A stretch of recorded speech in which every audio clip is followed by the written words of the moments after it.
one way of describing what was shown, although I'm not sure these exact words are in your review, would be that there was a toxic culture in Downing Street in the Cabinet Office at the time. And the inquiry has heard evidence, in fact heard evidence yesterday, of the repeated use of extremely crude language in, for example, WhatsApps sent between members of the Downing Street team.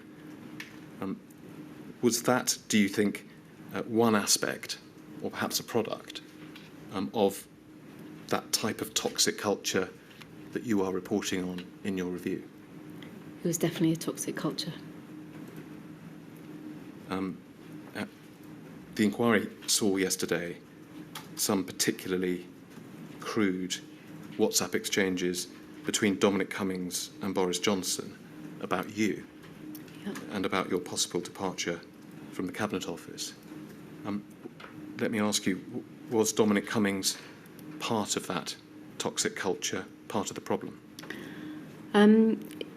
If you don't, it would be helpful to me to make a couple of comments about those messages. The first is I think it's important to understand what was actually happening at the time.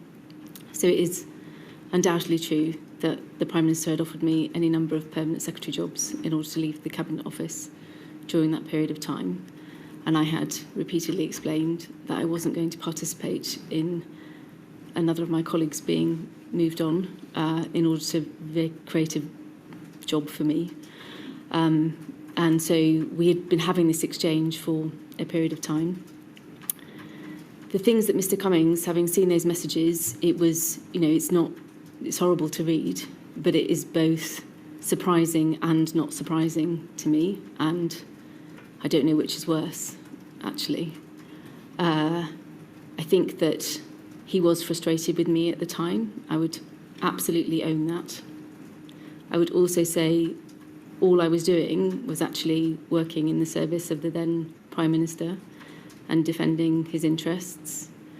I'm sure lots of this is not for you, but the two things in particular that he was cross about, one was the appointment of David Frost as the National Security Advisor, where the proposal was that Mr. Frost, who had left the civil service as a director, and then taken on very significant political roles, that he be then reappointed into the civil service as a permanent secretary and put in charge of national security.